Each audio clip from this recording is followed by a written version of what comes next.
Hello, everyone, and welcome to Slash Film Daily for Wednesday, October 9th, 2019. On today's episode, we're going to talk about what we've been up to at the water cooler. This is Slash Film Editor-in-Chief Peter Sciretta, and joining me on this podcast is Slash Film Managing Editor Jacob Hall. Hello, hello. Weekend Editor Brad Oman. Hey, that's me. Senior Writer Ben Pearson. Hey, what's going on? And writers Hoai-Tran. Hey, everyone. And Chris Evangelista. Hello, folks. That is right. We have the whole team back together in one virtual room for like the first time in, a month? Seems like it, at least. Anyways, okay, let's jump into it. Let's talk about what we've been doing. This last Friday was Triple Force Friday. That is when all the new Star Wars toys are released. This time it was a Triple Force Friday. They were releasing toys for Star Wars Rise of Skywalker, The Mandalorian, and that new EA video game, Jedi Fallen Order. I don't know, it seems like this has kind of died down in recent years. I know we talked about this on the podcast, but there was no real midnight openings anywhere near where I lived. I would have to drive all the way to Disneyland to have like a midnight opening. So I ended up going on Friday night after work and with Kitra. We recorded a vlog about our adventure, but what I found was it was kind of shocking. There was not much of anything on the shelves, actually. The shelves were mostly empty. They had been ransacked. They had been decimated. I don't think I saw one new Black Series figure. I saw some stuff from like Last Jedi and Solo. I didn't see much of anything. There was some stores that had more than others. There were some Funko Pops that we did see, especially at we went to Box Lunch, had a ton of Funko Pops. But I was surprised at how little stock was on the shelves and how there was a ton of Frozen 2 toys, because they were also doing this like Frozen, Brad, do you know what it was called? Like Frozen Fest or Frozen something? I think it was Frozen Fest. Yeah. And there was like shelves and shelves. Like I would say there was like probably 50 times more Frozen 2 merchandise on the shelves, and it didn't seem like anybody showed up at the stores on Friday to buy this Frozen 2 merchandise. I'm not saying that Frozen 2 isn't going to sell toys, because I'm sure it will, but I'm just, Brad, what is going on here? Because, like, was it Solo and Last Jedi not selling enough toys, so the stock was pulled back this time around, or is there, like, what is going on? I feel like that's part of it. It did seem like Last Jedi's Force Friday event wasn't quite as exciting as Force Awakens, and a lot of that's simply because Last Jedi wasn't, the first Star Wars movie to be released in 10 years like Force Awakens was. So the excitement was really high for seeing the first new toys of new characters and older characters from the original trilogy and that kind of thing. And Solo was even less so. I actually didn't even go out on the Force Friday event that they had for Solo. And so, yeah, I think if anything, maybe they're just thinking that they just need to put some stuff out there initially to kind of tease the hardcore fans who want to grab stuff right away. And then they'll be releasing more of their stuff as time goes on. I think Hasbro even said that they only released like 30% of what their overall toy releases will be for The Rise of Skywalker. And some of that's probably because of spoilers. But otherwise, I think that they're probably just waiting until it gets closer to the movie and the excitement starts to build when people, start to figure out which toys they want. My problem isn't the limited selection. My problem was that I couldn't even find that limited selection on shelves. Like, what was your experience? My experience seems like maybe it was a little bit better than yours, but I also was disappointed because there was no stores around me that were having any of the big midnight opening events. But I called a couple of my local Walmarts that are open 24 hours to see if they were going to be putting stuff on shelves at midnight. And so a couple of them were. So I went to one and got there a little bit before midnight. And nobody else was there when I got there. And so I talked to the assistant manager, and they were going to bring out like the palette they had with a Star Wars display and this stuff. And then a couple showed up looking for stuff. And so one guy brought out this palette, but it was literally one palette of a display cube, and it had maybe 10 total Black Series figures. It had probably... And a bunch of those lame lightsaber toys, right? Yeah, tons of lame lightsabers. It had maybe 20 of the Vintage Collection figures, which are the detailed 3 3/4 inch figures. And I was like, is this really it? And so they went and checked, and then they brought out another box, and that box had the golden Walmart exclusive collectible Funko Pops of original trilogy characters and some plushes, and that was it. And I was disappointed with the Black Series selection because there were some figures that were supposed to be available on Force Friday that weren't even in this box. There was no new Kylo Ren. There was no new Rey. And so I picked up the Sith Inquisitor from Jedi Fallen Order, mostly because she comes with a super cool lightsaber accessory. And I grabbed, what was the other Black Series figure I grabbed? Oh, I got Rey at a different Walmart that actually had her.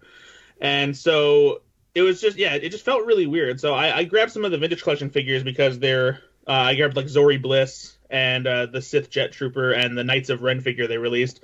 Because those are really cool and they go with the rest of my older Star Wars toys. But otherwise, especially considering all the stuff they showed for Force Friday, and I know these are later waves, but like I would have bought more if they would have released the Janna figure early, or if they would have released the new 3PO figure early. And so it just seems like they held back some of their cooler toys. Yeah, I don't know. I don't know what is going on there. I'm very curious because there really wasn't much of anything. The one thing I ended up buying is they had this Dio, the new droid from Rise of Skywalker. They had kind of I want to say like life-sized replica of it, which is like a table lamp. So now that is on my bedside table, and you like press his like on button, and his like light turns on. So it's kind of cool. I recorded a video of my adventure to Force hunting toys for Force Friday, and you can watch that. I'll put the link in the show notes. Oh, and there was no Mandalorian stuff. I saw zero Mandalorian stuff at both of the Walmarts that I stopped at. And I had to go online to buy the carbonized version of the Mandalorian figure from Target. My friend did find a carbonized Mandalorian figure at Target. I did at Disney Store. I'm not sure if you have any Disney stores around you. They had some T-shirts and stuff like that. So there was some Mandalorian stuff I saw. But yeah, I didn't even see any of the Jedi Fallen Order stuff because I think I would have bought that figure just for the droid. He has like a new little droid. So anyways, I was disappointed because even the Disney stores, like usually they come out with these like die-cast like droid figures that I usually buy from my droid shelf, and they didn't have any of those new things either. So I don't know. And nothing at Galaxy's Edge. There was no celebration of Force Friday at Galaxy's Edge, which is weird. Okay, the other thing I did this week is I went to Queen Mary's Dark Harbor. Queen Mary is this famous ship. I think it was built in the same time line of like Titanic. It's bigger than actually after because it's bigger than Titanic, and it sits in Long Beach. And every Halloween, this is the 10th anniversary of this event, they've been doing these haunted events, kind of basically copying Halloween Horror Nights, which has been a huge success at Universal Studios. And right now they have 6 mazes, one of which is new. We got an express pass, and we did all of them, food and some of the attractions in under 2 hours. Some of the mazes are 2-hour waits, so I'd definitely recommend that express pass if you can get it. Some of the I'm gonna bring up a couple of things I wanted to say about this. Is they have one ride there. They have like in carnivals where they have the swings that like raise you up into the air and spin you around. They had that ride, but interestingly enough, they were calling it the Sinister Swings. This was the swing ride that was at Michael Jackson's Neverland Ranch, and they were advertising it as such.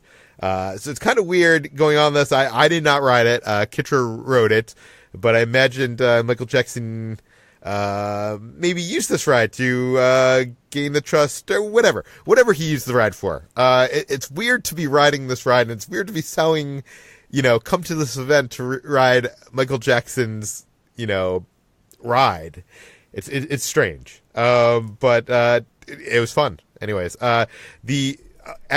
as of the mazes, I think we're going to put together a video comparing all the haunted events because some people have been asking about that. But just really quickly, the thing interesting here about Queen Mary is they have a lot more space to work with than, Universal or not, and because of that, they can do some bigger things. They also have some of the mazes inside the ship, so it's like inside the vintage bowels of the ship and like the engine rooms and hallways. So it's like really creepy because they while they don't have the budget of like Universal Studios, they do have like this vintage, like creepy location that like it's much darker. It's much harder to capture on camera because there's much more like you're just walking through the darkness and things jumping out at you. I would say one of the biggest scares of the night is there's this one point where you're in one of the mazes inside the ship and you're walking over this bridge overpass that's like, I want to say like 3 stories above like the engine room. And you're like looking down at like the engine room, and when you're in the middle of this bridge, suddenly the bridge like suddenly like lowers, almost like it's like breaking, and it scared the crap out of both me and Kitra. It was awesome. They also like do some interesting creative things that go over the line of what I've seen at other haunts like Knott's and Universal. For example, in the Scream, the scare zones, those actors, like some of them had like these loud like train horns, and they would go up like behind people and just like crank them, and they're really loud, and it's very scary. Others had like objects on like a string that they would like throw in people's faces, and it would come like within inches of their face and then boomerang back to them. I'm trying to think what else there was. There were some of the mazes. Like, I feel like I'm surprised that this event has not gotten some lawsuits, because there's some things in these mazes that seem like a lawsuit waiting to happen. Like, there's this one maze that's like the circus maze with clowns that you're at one point walking through a ball pit, and I almost fell. There's another maze that you're walking through like a knee deep of foam. And one of the mazes, the clown maze, actually had this point that for like 45 to 60 seconds, almost like a minute long, you're walking through this white fog that is so thick that you can't even see like 3 inches in front of your face. So like you don't know what's going to jump out at you. You don't know where you're going, if you're going to hit a wall. It is very scary and creepy.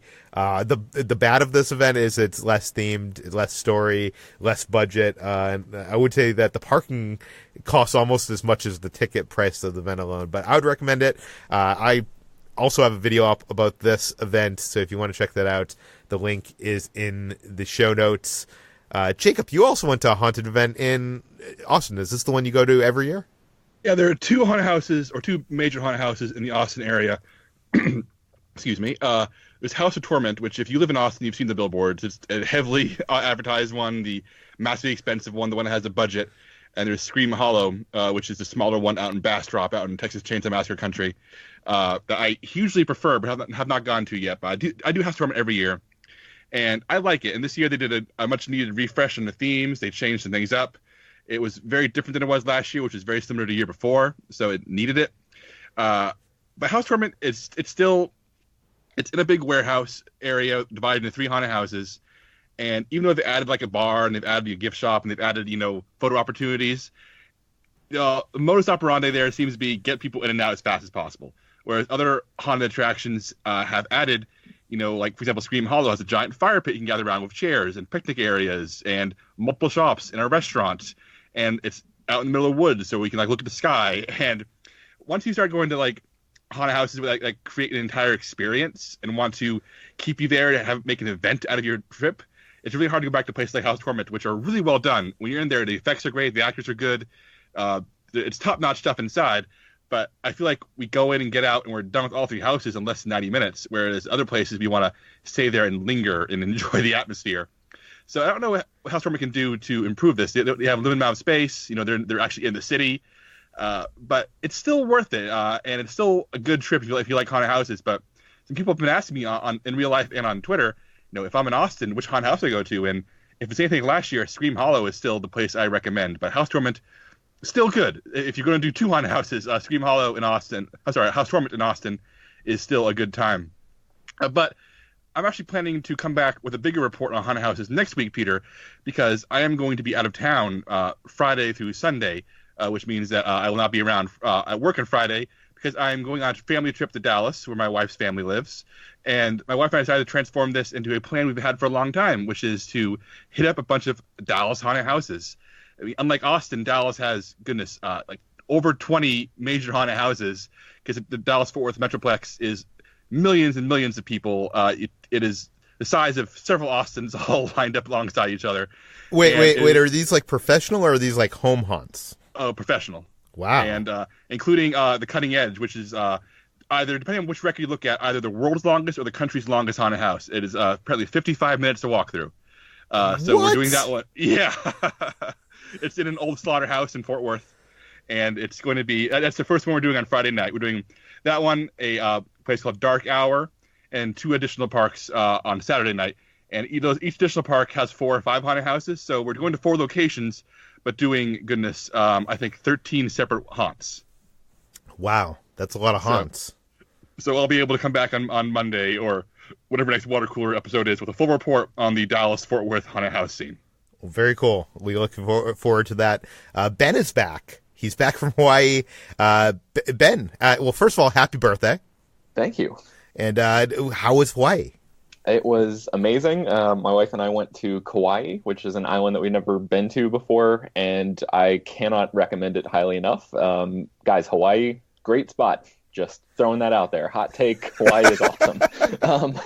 But specifically that island is so nice because it's not like Oahu where, I don't know if you guys have ever been there, but like Waikiki Beach and all of that stuff, it's very touristy and there's a lot of people. And this is sort of the best of both worlds where you get all of the gorgeous vistas and the environment and all of that stuff, the atmosphere, the food is out of this world incredible, but there aren't nearly as many people on this island. So, there's no traffic. You don't have to deal with annoying people all the time. It's very, it gives you a little bit more sense of isolation, which, when you're trying to get away from it all on a vacation, that's kind of what you're going for. So, we laid around by the pool and the beach and had, a bunch of amazing food and good drinks and all of that stuff, which was really great. And then we actually did a couple hikes while we were there too.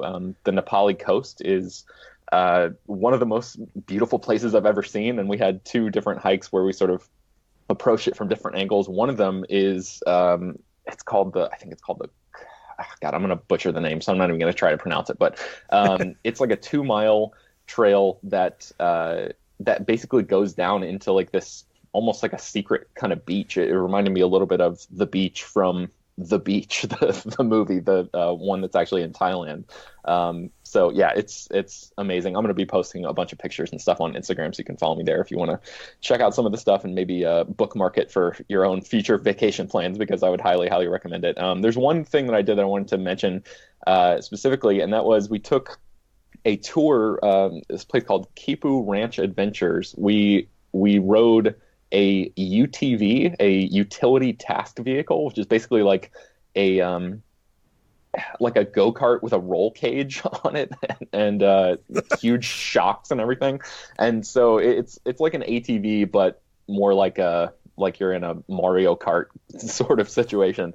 And we did this whole off-road adventure experience. Wait, are you in your own UTV or is you and Amy in one?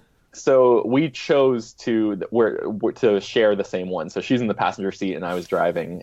But you can rent your own or whatever. But we just chose to stick her in the same one.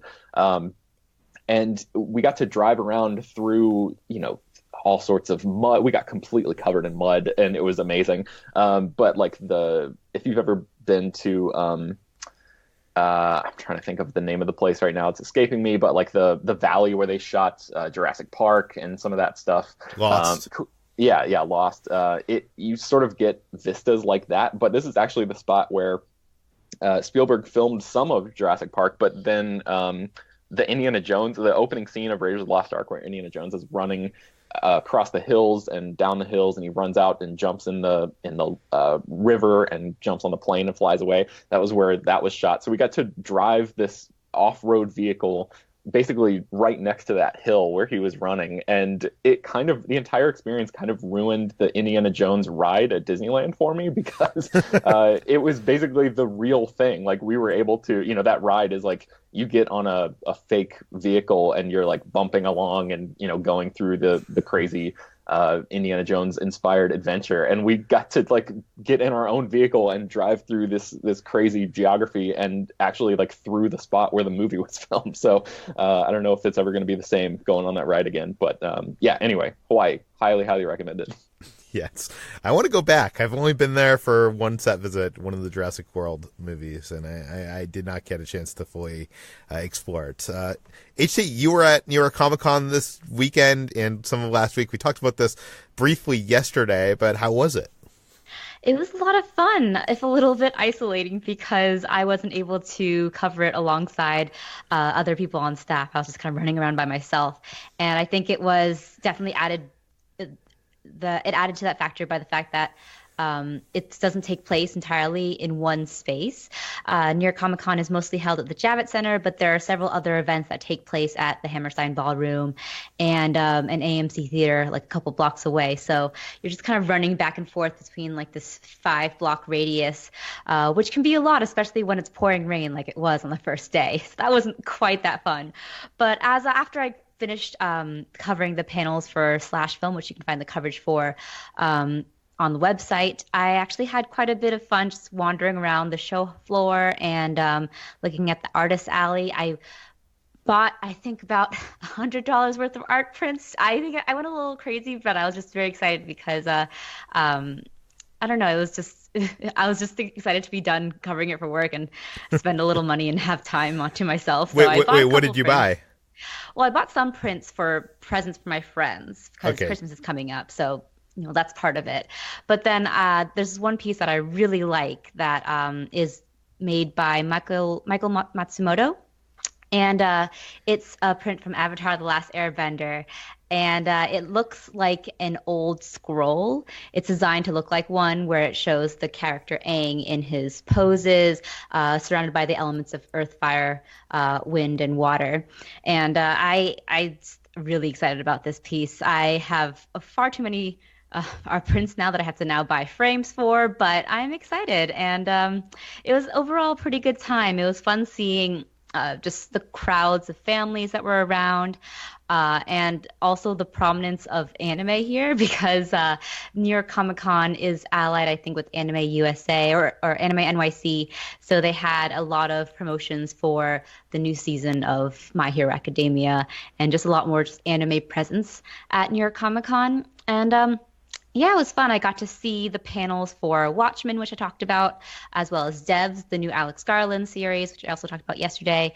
I also saw the panel for 20th Century Fox's upcoming titles, which include The King's Man and Free Guy, which is a new Ryan Reynolds movie that I didn't really know much about, but was kind of the big winner of the first day of Comic-Con. Ryan Reynolds definitely knows how to sell to the Comic-Con crowd, and people were just over the moon for that. It helped, too, that Taika Waititi, Jodie Comer, and Joe Keery were in the cast, all internet favorites.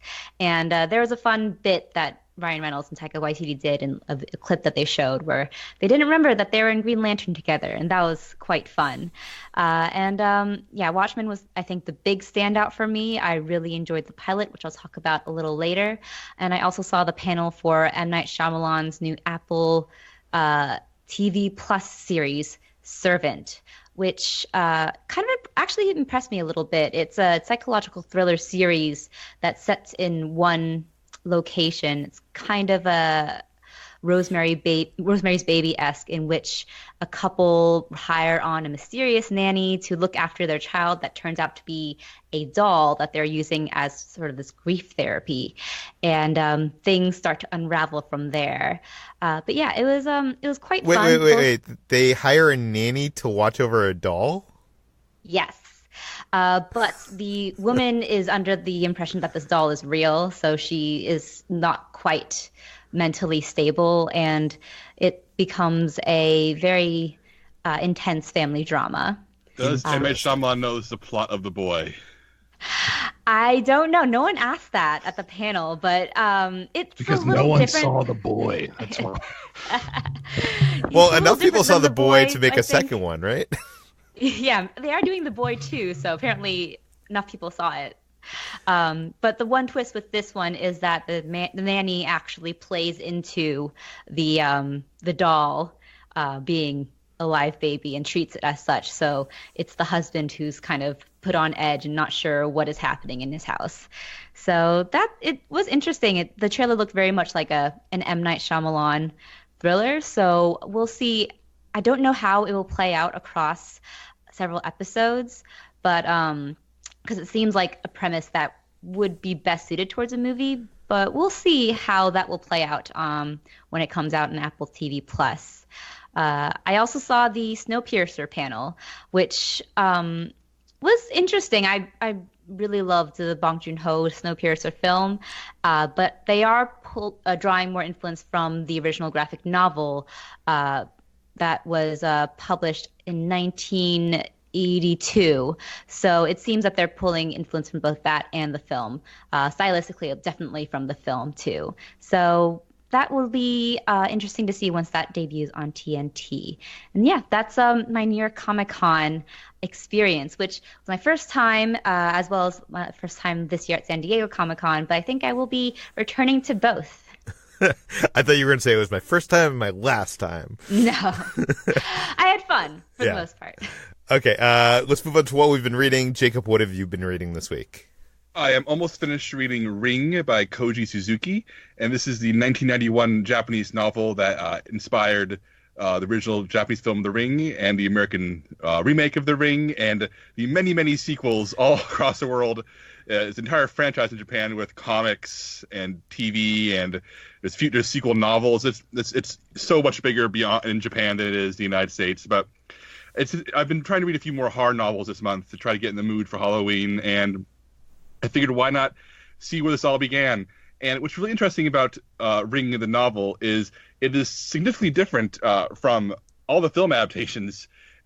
So it really buries the lead in the supernatural elements, and it doesn't really confirm that, yes, there's a haunted cursed videotape for a good chunk of the book. It really kind of leads you on to feel like a procedural more than a horror story, which ends up really working in the book's favor. And I really like this for a few reasons. First of all, it actually gives a reason why there's a cursed videotape. I feel like all the versions I've seen cut out the reason, which makes people have a lot of bad jokes about, oh, why does the cursed ghost girl have a cursed videotape? Does she make movies on the side? When the novel actually explains it in a way that I thought was really satisfying. But what's really, really interesting is that the Japanese film and the American remake, the one with Naomi Watts, both gender swap the lead character, who's a journalist investigating a videotape that causes the viewer to die within 7 days after watching. And this leads to a very different experience because so much of the novel is about a not great man, a guy who is very dismissive of women, a guy who is very traditionally masculine in ways that are toxic, really. And his best friend, the guy who's sort of investigating alongside him, is a genuine monster, a genuine sex offending monster, and an absolute creep and one of the most loathsome characters I've ever encountered in recent memory. And he's absent from most, if not all, of the film adaptations. And it's really interesting that a book that seems to be very much about, awful men incurring the wrath of a dead female ghost loses that element in all the films. And I'm not saying that the films are bad, because I really like quite a few of them, but it's very much a book about that, and all the film adaptations have lost that in favor of just having a more straightforward ghost story. So if you are familiar with the films, reading the original novel is different enough to be really worthwhile and has plenty of surprises. Very cool. Ben, I'm assuming you were reading some stuff during travel? Yes, yeah. On the plane, I read The ABC Murders, which is another Agatha Christie book. I've been reading a lot of those lately. And the premise for this one is a killer known only as ABC is writing letters to Hercule Poirot, one of Christie's famous literary detectives. And the letters announce a murder that the killer is about to commit before he commits it.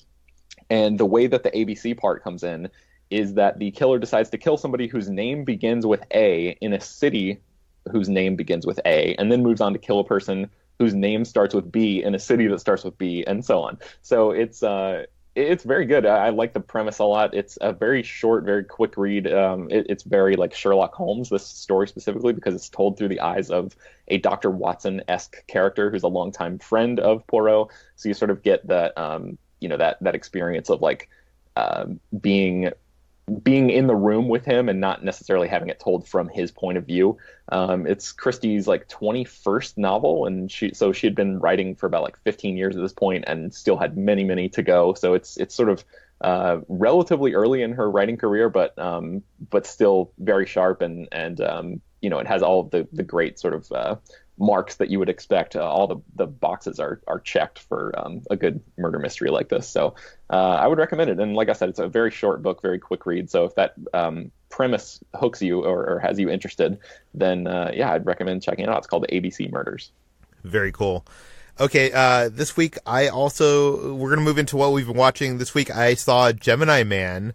I was lucky to see it in 120 frames per second. It sounds like not many people in the U.S. are going to be able to see it the way Ang Lee intended. This is a movie that's been in the works for over a decade. It stars Will Smith playing dual roles. He's playing himself as an old man and a clone of himself as a young man. It's an action movie. I was not impressed by this. After waiting this long and hearing about this project for, I think ever since I started writing and creating Slash Film. I've been reporting on this project for so long. It's so disappointing. First of all, the visual effects to create young Will Smith are just like so distracting and bad. I don't understand why Marvel can, 80% get that right, but everybody else has like the trouble of making it work, especially when there's so much,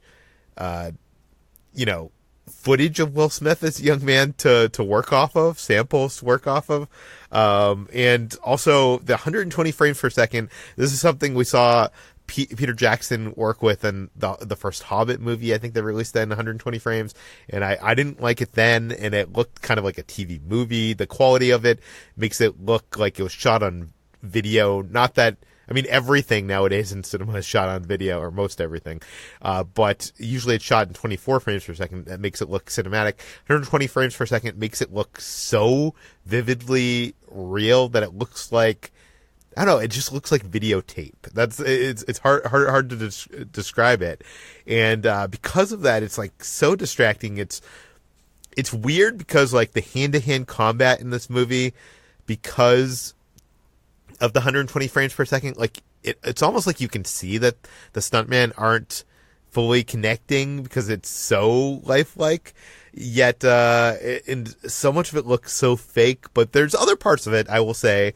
There's parts like the underwater scenes, the motorcycle chase, the parkour stuff that somehow it looking more real made it feel more real and more dangerous. But I think the story just kind of sucks, and Mary Elizabeth Winstead is underused. I don't even know why she took this role other than maybe to make some money. She usually is very picky on the project she chooses. Maybe she wanted to work with Ang Lee. I don't know. This whole thing feels like a 90s action movie. I feel like if you gave me this on VHS and I played it in a VHS player, I'd be like, oh, yeah, this must be from like the mid 90s. And the story's just so silly. I cannot recommend this. I'm really curious coming out of this movie how the Avatar sequels are going to look, because Avatar sequels I think are being shot in at least 120 frames per second, and that's like one of the big advancements. I will say that the 120 frames per second makes the 3D look really amazing, and I feel like we don't see many 3D movies nowadays. That was one of the things that I felt was a little bit refreshing, is seeing a 3D movie made by a filmmaker who actually wanted to make a 3D movie and made in this format that made the 3D look good. But the story sucked, and the 120 frames per second mostly made it look weird. Even when there was like flesh wounds on screen. Like it looks like extra HD that you can tell that it's makeup and it's not like a real wound. Chris, you also saw this in 120 frames per second. I'm wondering what you thought. I don't care for this at all. It's basically like big screen motion smoothing, and everyone hates motion smoothing on TV. So I don't know why we're supposed to accept it on the big screen. Just everything looks very soap opera-y, and I don't like this format. I know some filmmakers want to push it. I know people think it's like the future, but it's not. It looks bad, and I want it to go away. Beyond that, the movie itself is fine. It really feels like the movie only exists so Ang Lee can play around with this technology. Like there's almost no thought put into the script. I mean, Will Smith is fine because he's always, even if the movie's bad, he always does something interesting just because he's a really charismatic actor and he's a really likable guy. But the de-aging never works for me. I mean, when the younger Will Smith, his name is Junior, when he's not talking, he looks fine. When he's basically just like walking around with like a completely blank face, like, oh, that looks like young Will Smith. But the minute he starts talking, there's that weird uncanny valley thing where like the movement of his mouth never looks like a normal mouth moving, and it just always looks, I don't know, just wrong to me. It's just, and we all know what young Will Smith looks like because he's been in, the public eye for so long, and it just never really works. But like we knew what Samuel L. Jackson looked like as a young man, and I feel like in Captain Marvel, he looks fine. DH. Right. There is a way to do this, and The Irishman is coming out, and I, save for like one or two scenes in The Irishman that don't look quite right, it never looked bad to me. Like it looks, fine, but it just doesn't quite work in this. I don't know. I think it's because there's so much of it. Like The Irishman and even Captain Marvel uses it sort of sparingly. Like Samuel L. Jackson in Captain Marvel, he's in it a good amount of time, but he's not the main character. And The Irishman, Scorsese keeps cutting back and forth between like older, aka regular De Niro, and younger De Niro, so you don't get to like stare at it for too long. Whereas in this movie, like the younger Will Smith is in almost like every scene, so you're like constantly looking at him, and it never really works. And beyond that, the movie itself is just kind of dull, and there's a few good action scenes, but some of them border on like the ludicrous to the point where I like completely turned myself off. Like there's a part where Will Smith, the older Will Smith, does like the world's most impressive push-up where like a motorcycle is flying at him and he does this push-up that launches himself like off the ground like he's a human spring, and like he dodges the motorcycle, and it looks so bad. And I was like, why? How did this make this into the final film? This looks so awful. Like I don't know. I just didn't care for it very much at all.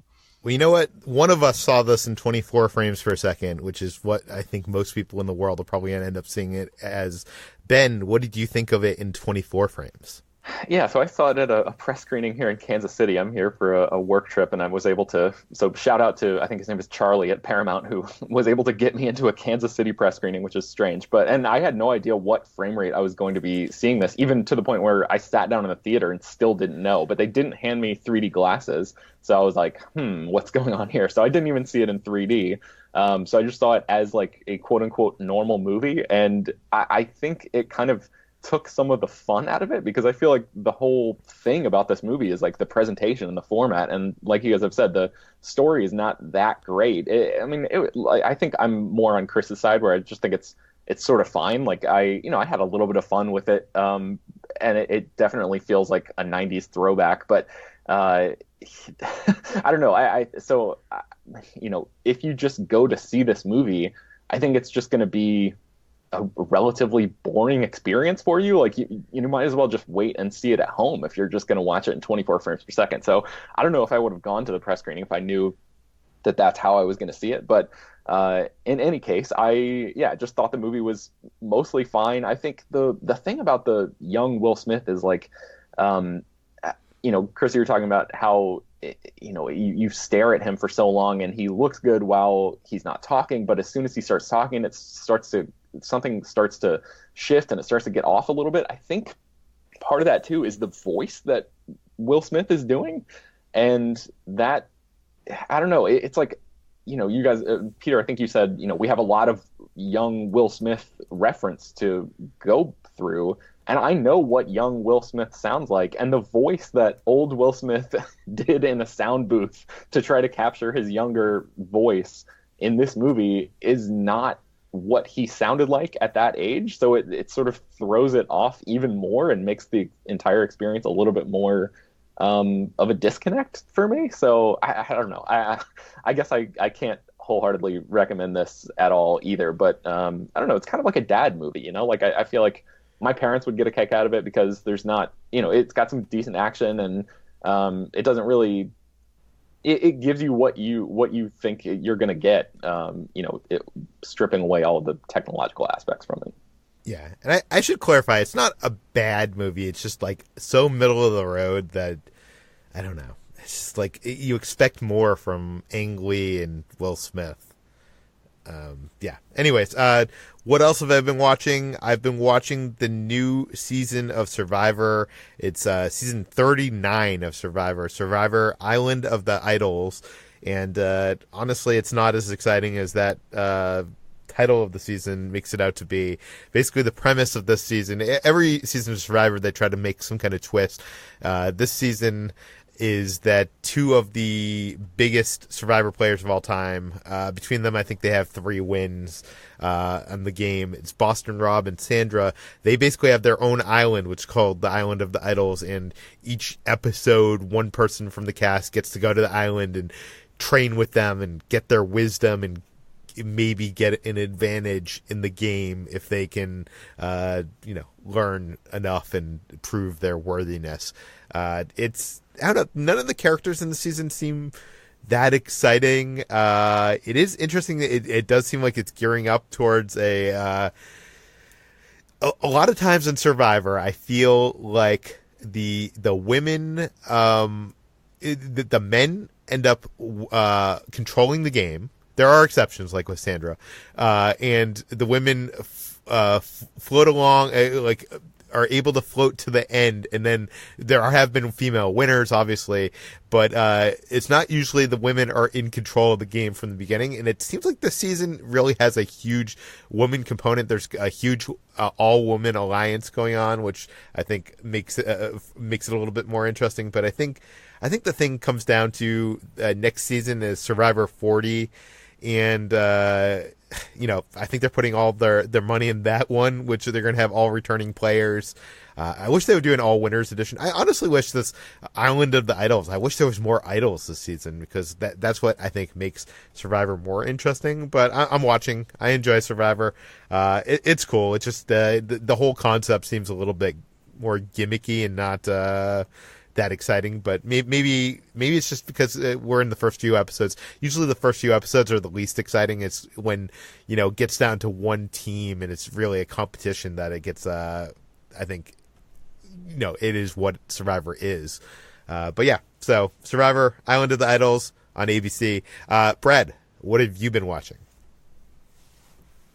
I went to go see Joker last week on opening night for the Thursday night preview. I know you guys already did your big spoiler review episode. I wasn't able to be a part of because I just had the day off, and I haven't listened to it yet. But I will, because I'm interested to hear what everyone that was on that episode thought about it. And for me, I was very enthralled by this movie while I was watching it, largely thanks to Joaquin Phoenix giving just a mesmerizing performance. This movie also has a fantastic score. And visually, it looks great. There's so many shots in this movie that are truly stunning and beautiful even. But after the movie was over, and I started thinking about it more, and some of these thoughts even popped up while I was watching it, because you kind of just go back and forth. At first, it seems like this movie has something that it's trying to say, but then that message becomes muddled because of one scene. But then one of those perspectives gets pushed forward because of a different scene, and it's like, oh, well, maybe it's just a point counterpoint kind of situation. But in the end, when you look back at the movie, it contradicts itself so much with what it's displaying and what it does with characters, including Gotham City itself and the people of Gotham City, that the movie doesn't have anything to say in the end. It's just presenting like, oh man, look how complex the world is. And it's like, yeah, thanks, Todd Phillips. We didn't know that already. And so at the end, you're left with a fantastic performance, but I feel like the discourse around this movie really, from what I've heard anyway, is mostly just about how there really isn't much discourse to be had other than all of the people panicking about this movie potentially inciting violence, which at the end of the day, I think that if you are paying attention to the movie at least, and you're not already off your rocker, that there's not really anything that would incite violence in the way that people were worried about. And that's mostly because there's no real political agenda that Joker has in this movie. And the fact that other characters don't understand that is what makes it, a big mess to begin with. So I think that there are some great qualities that this movie has, but ultimately I think it falls short of being what Todd Phillips wanted it to be. And it's more so an echo of, a gritty, pulpy 1970s movie, including, the movies Scorsese made like King of Comedy and Taxi Driver that clearly inspire this, rather than being one that has anything poignant or provocative to actually put forth. I know you haven't listened to our spoiler episode, Brad, but it seems like you have perfectly echoed all three of our sentiments on this. I do feel like it is firing on all cylinders except for the story, except for the script. Like, everything else is exceptional, but the script is just so not good. Jacob, you also saw this week. I know you talked about it on the spoiler episode. Do you have anything more to say? I'm frustrated by this movie because it is, as Brad said, really well executed nonsense. I really liked watching it. I'll probably watch it again, but goodness, what a missed opportunity on so many levels. Yeah, no, I do think it is worth watching. I wish it was saying more. But if you've seen this movie, go check out our Monday spoiler discussion. I know we've gotten a lot of compliments about it. I am proud of that episode, so please check that out. Brad, what else have you been watching? I took the time to watch In the Shadow of the Moon on Netflix. This is a movie that played at Fantastic Fest. I think Chris saw it. And since I had read his review when it was turned in, I was intrigued by the premise of it, and so I made sure to pay attention to when it actually arrived on Netflix. And I enjoyed it. It definitely has flares of Terminator to it. It feels kind of like a modern Terminator, just without a robot assassin, but it does have an assassin premise to it. But it's a sci-fi movie that's very grounded, very gritty. It's got a premise that keeps you guessing and keeps the mystery unfolding, that it captivates you, and you keep wanting to watch and be like, okay, what the hell is going on here?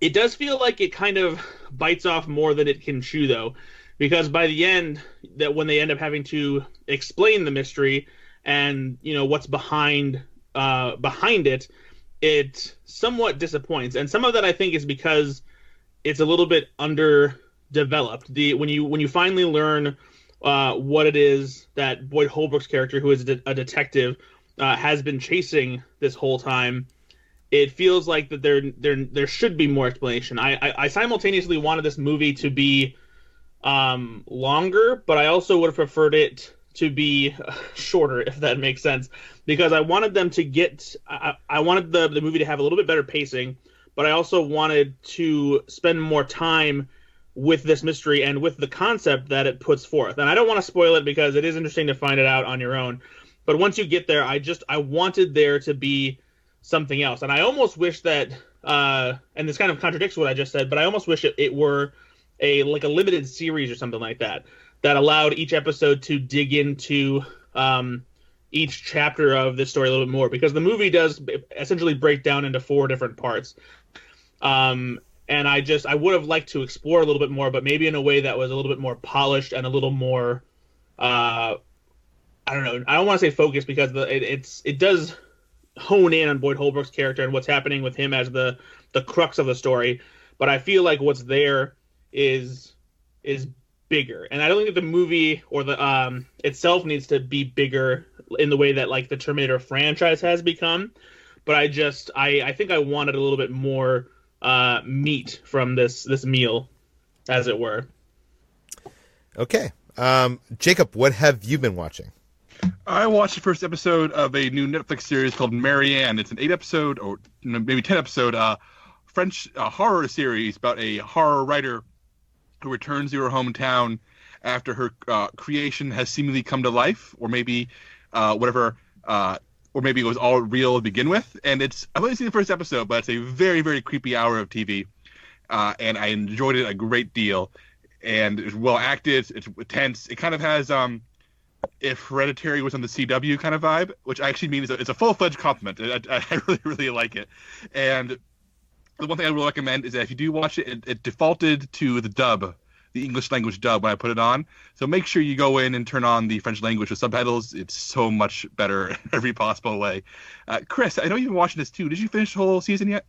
I did. I actually finished it the other day, and I forgot to put it on my list here. But yes, I also watched it, and I really liked it. It doesn't quite stick the landing. I'm not going to give anything away. I'm just going to say it doesn't quite stick the landing, but most of the episodes are really surprisingly creepy, especially for like a TV show. And I enjoyed it for the most part. And I the lead actress, her name, I don't have her name in front of me at the moment, but she's very good. She was also in Call Me by Your Name.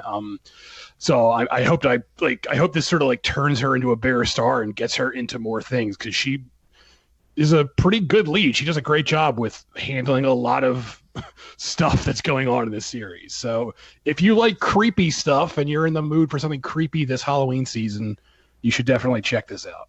I have to say that Marianne also has one of the creepiest old ladies to grace the screen in recent years. She's very creepy looking and also just very unsettling. So that's just another thing to, if you want to see another creepy old lady just terrorize you and all the characters, definitely check it out.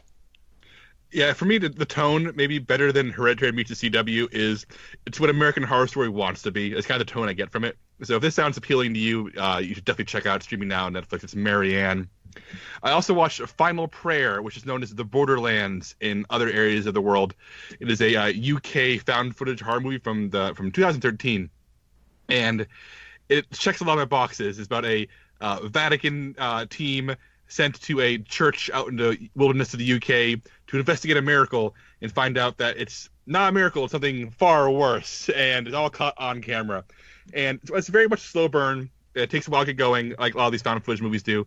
But I enjoyed the characters. I enjoyed the tone. I enjoyed the truly kind of bonkers final 20 minutes and an ending that took a moment for me to realize what was going on. And when I did, I was really horrified by it. And I really, really enjoyed it. So if you want a good Halloween watch, that is Final Prayer or The Borderlands in other areas. And that is available for rental on Amazon, where I watched it for $3.99.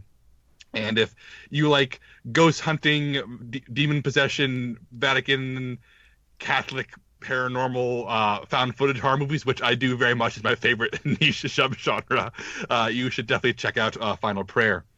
A little double feature I did that ended up being kind of telling in a weird way was What Lies Beneath and The Thomas Crown Affair.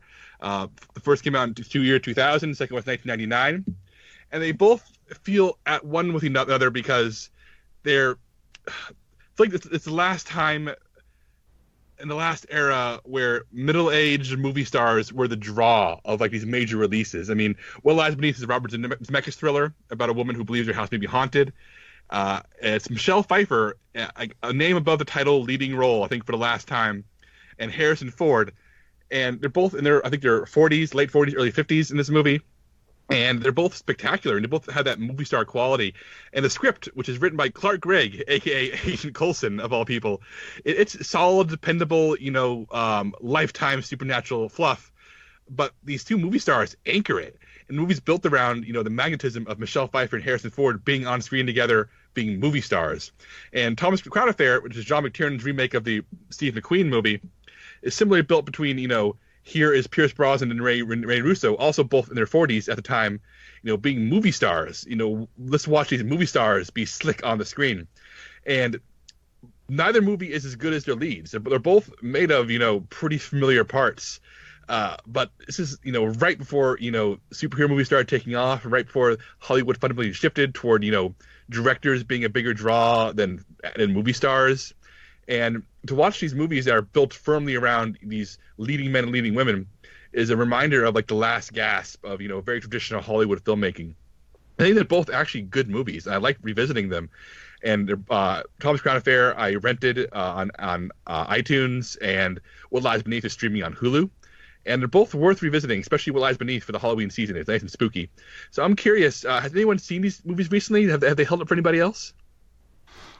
I haven't seen What Lies Beneath in years, but I hated it when it came out. So I have no desire to ever revisit it. It's Wait, wasn't that the movie that Zemeckis shot in between shooting Castaway?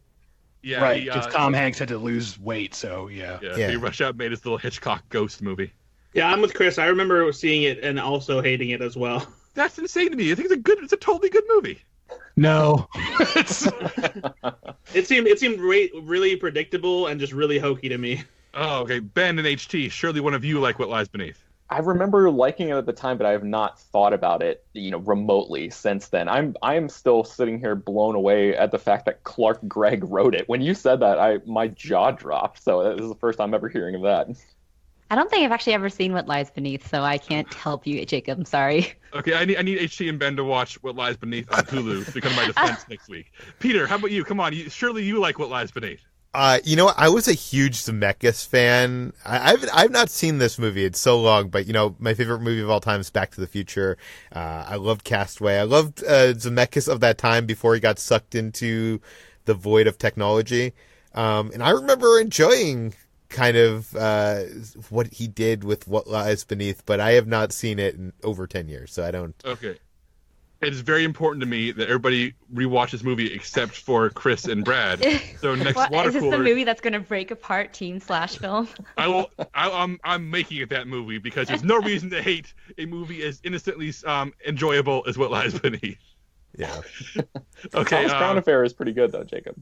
Yeah, and it has a crazy Bill Conti score, which I did not remember until I watched it. Like crazy electric guitars, feels so cheesy and good at the same time. Thomas Crown Affair is good, and Pierce Brosnan and Rene Russo, both very naked in it, if that is your thing.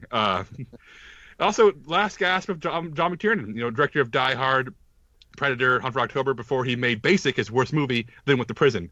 So a very interesting time capsule for that as well. Moving on, I finally started season 2 of Succession after putting it off for far too long. And guys, season 2 of Succession is so good. Season 1 got better as it went along, and season 2 just picks up at the high quality mark and just runs with it. I think it's one of the most vital shows on TV. It is so funny and so dark, and it really puts a human face on so much. It puts a human face on monsters. It never apologizes for its 1%er main characters being totally awful pieces of garbage, but it also asks you to recognize them as human beings, which is a really tricky balance, and it pulls it off so well. In fact, I think episode 4 of season 2 may be my favorite episode of Succession. It is just a perfect hour of TV. I was impressed by every part of it. So if you've been putting off Succession season 2 like I have for some damn reason, oh man, this show it was my new obsession when I first watched season 1, and it's my new obsession all over again. So that's Succession, streaming now on the HBO app of your choice. Cool. Ben, have you had any time to watch anything with your trip to Hawaii? Well, kind of barely. On the plane is the only time that I was able to watch anything. So I watched the Lego Movie 2, the second part, and I enjoy this movie. I caught up with it because I missed it when it was in theaters. I think earlier this year. It came out in February. So I really, really love the first movie. I don't think this one is quite as good, but it's definitely in the same ballpark, and it has the same heart and humor, especially humor, that you would expect from a Lord and Miller project. They wrote this movie but didn't direct this one.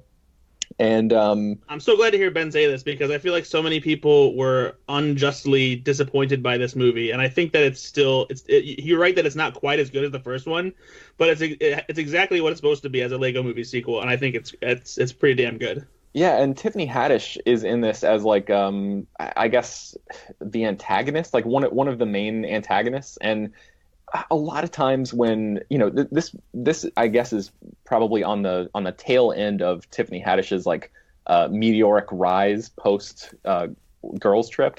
And a lot of times in animated movies like this, when they throw somebody in like that, I just sort of consider it like stunt casting. Like, oh great, this person who's like hot at the moment, they throw this person in, and it's just like I don't know, it feels cheap a lot of times, but she did a tremendous job in that role. I thought it was perfect for her. And I thought the story was like really sweet and really well done. And especially, having watched some other animated movies that I won't mention right now because I can't even remember their names, but just coming off of a string of some disappointing animated stuff, to see a movie like this that's so well constructed and so consistently funny all the way throughout was a really enjoyable experience. So that's the Lego Movie 2, the second part. I watched it on a plane, and I would recommend that you maybe not watch it on a plane, but check it out if you skip this one for some reason.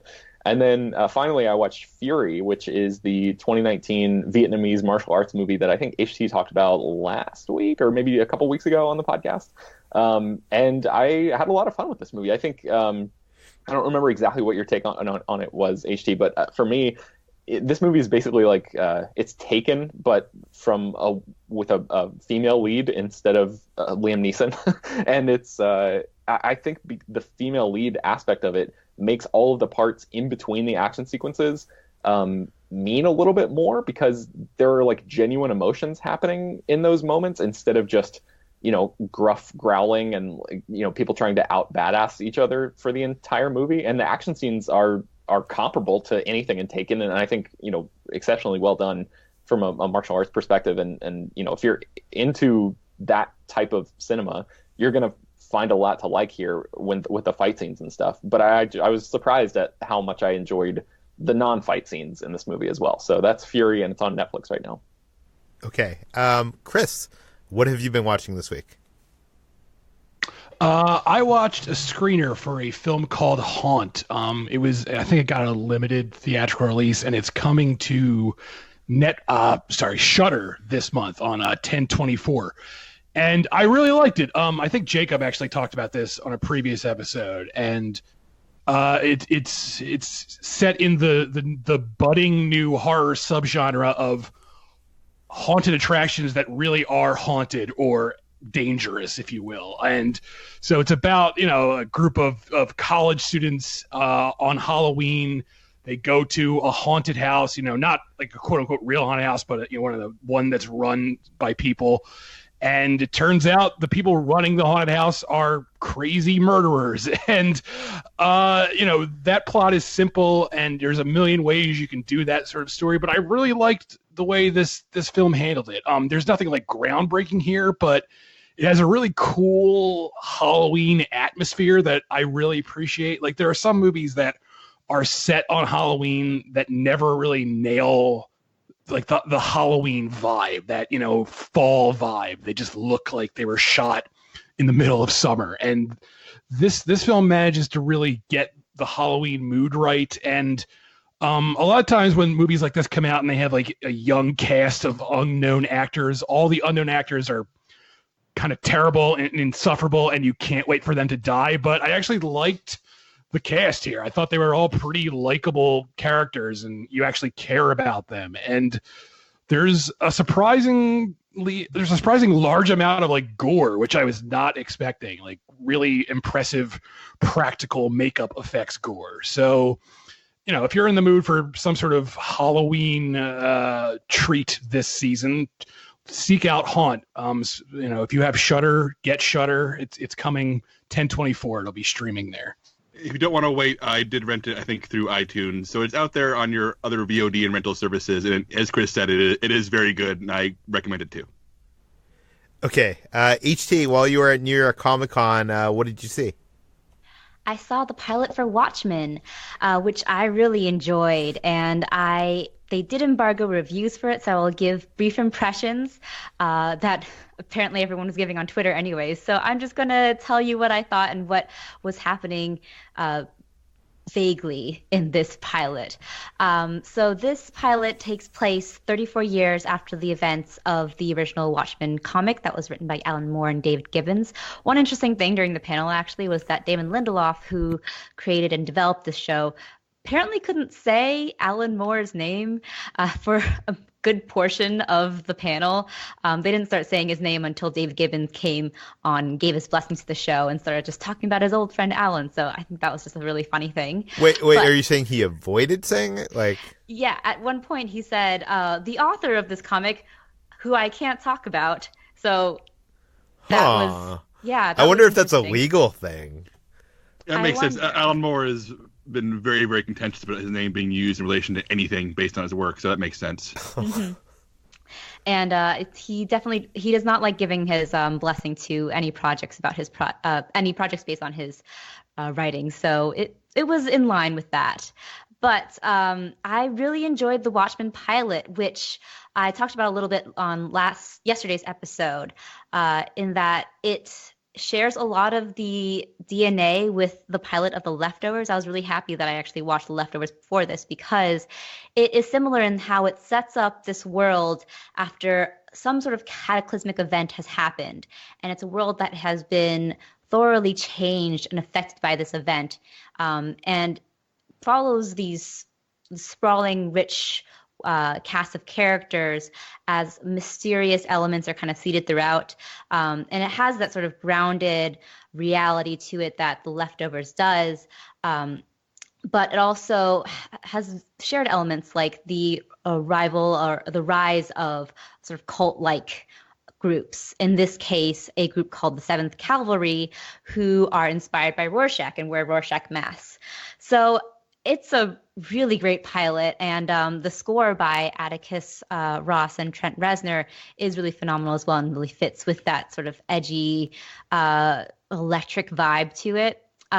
It's Regina King is just fantastic as a former detective who moonlights as a vigilante that is in league with the police in Tulsa, Oklahoma, where the events start taking place and things start to spiral when the 7th Cavalry come into contact with the police. So it's really good. There are a lot of Easter eggs planted throughout, that allude to the original comic, a lot especially dealing with the squid, which I was very happy to find out, because one of the things that I was disappointed in with Zack Snyder's film was the lack of a giant squid, and in this case the squid is very prominent. It's also really good for people who don't know anything going into Watchmen, because, as I said before, it kind of introduces this world after some mysterious event, and the central mystery starts to unfold gradually. But even in the first pilot, you aren't entirely sure what is happening or what is going to happen, which is really intriguing and compelling. So it's a kind of new step forward for both fans and non-fans alike, I would say. And Watchmen is on HBO, this weekend? Next weekend? It is on HBO this October 20th. I think the end of the month. Yeah, crazy. I'm so excited for this. Okay, so what else have you been watching, HT?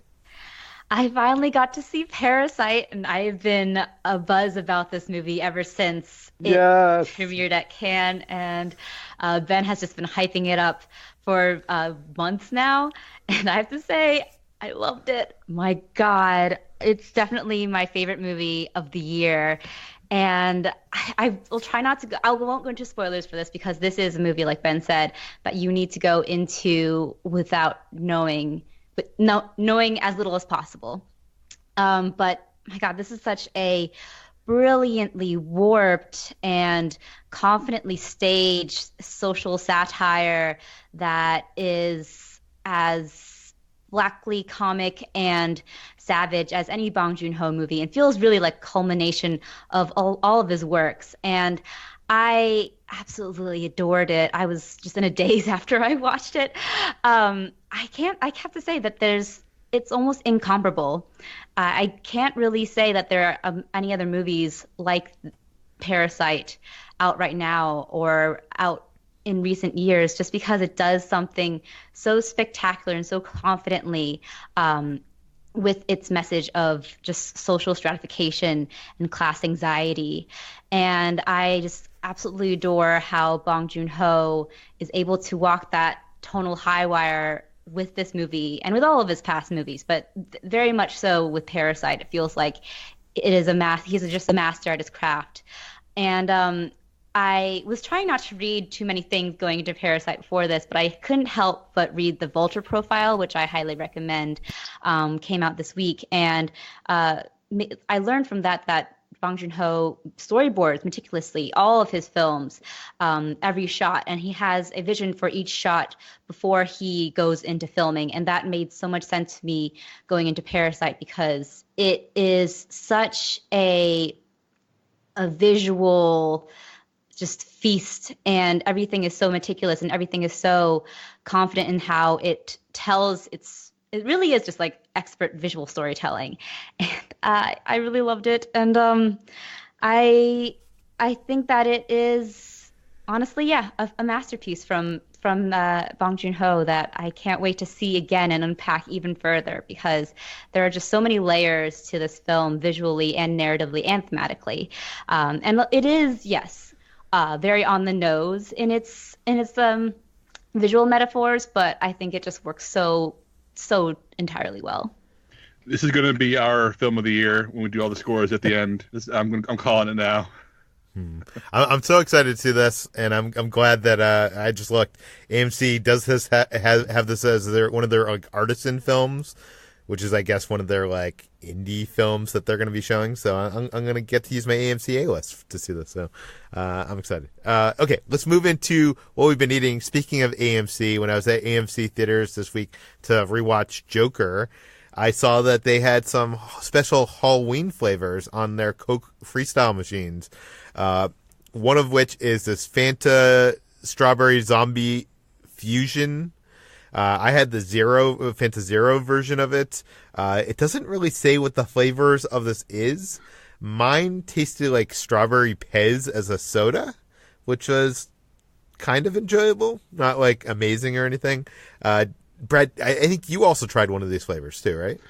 Yeah, I did. I tried the Fanta Bewitched Orange Elixir, and I wasn't too sure what the flavors are. Obviously, it's Fanta Orange, and I think it's probably mixed with lemonade and maybe like peach Sprite, some kind of Sprite. I feel like they also mixed in with the orange Fanta, and it was okay. I didn't think it was fantastic, but I also find that the fruit flavored sodas in Coke Freestyle machines are underwhelming for the reason that I've brought up on here a couple times, which is that the Freestyle machines make flavors not as good because they get jumbled together because of the different flavored syrups that run through the system.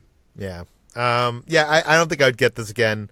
I wish with these kind of flavor things that they would have the option to show you what the actual flavor is, because it's like it presents you with this thing like Strawberry Zombie Fusion, and it's like, what even is that? Like, what if it's like strawberry and like orange, and I don't like citrus flavor? Do you know what I mean? Like, tell me what kind of flavor it is. Even if you go to Galaxy's Edge, it tells you what the blue milk tastes like.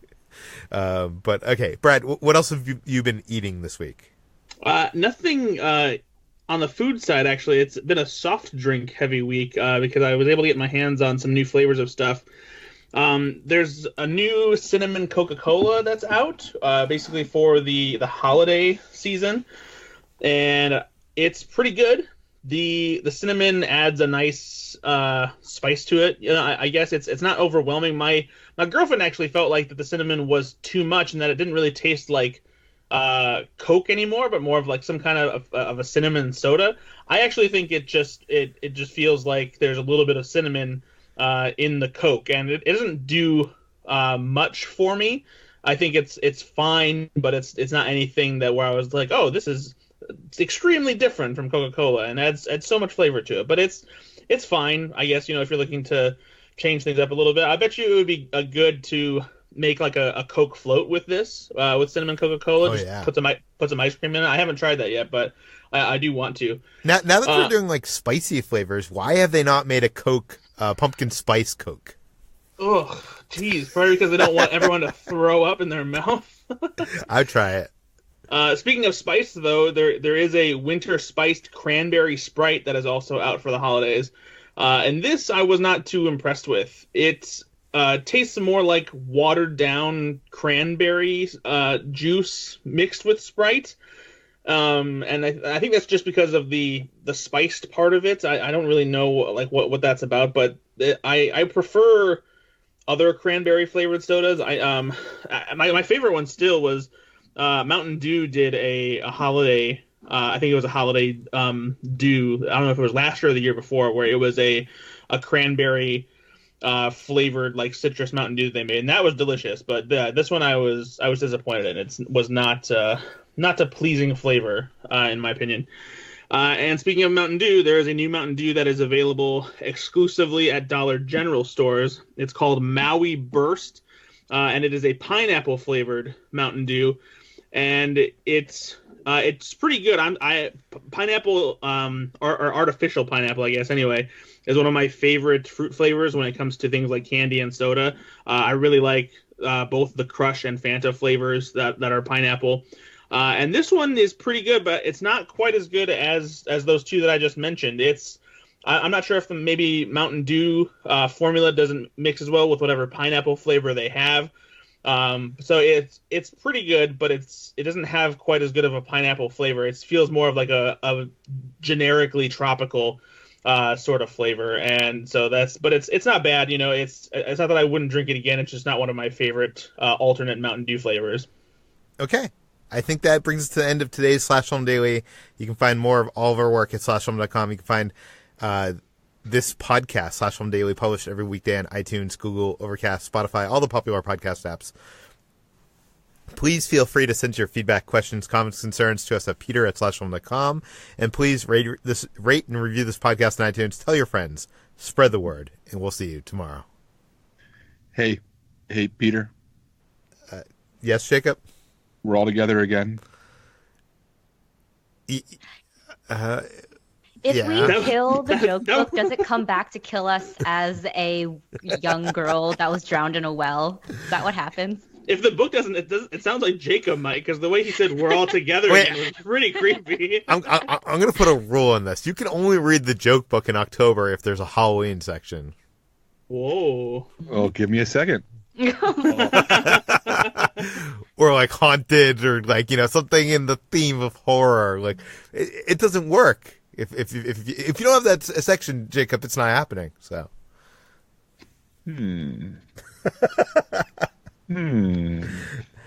This is actually how the Joker becomes the Joker in Joker. I'll be shocked from his favorite joke book. I'll be shocked if Louis A. Saphian did not come up with a.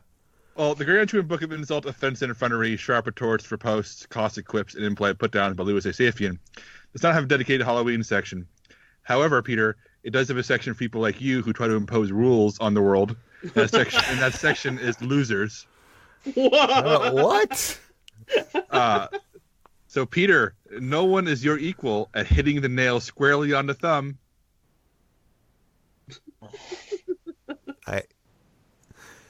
I don't even understand. No one is your equal at hitting the nail squarely on the thumb. But what if I'm really like strong and I could actually hit the nail on the? Or I don't know. Okay. HT. She even has to call an interior decorator to change a typewriter ribbon. When was this book written? Like typewriter ribbing?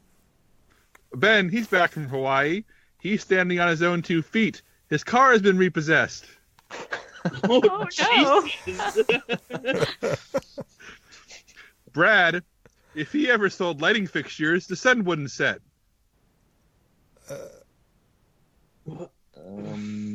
Okay.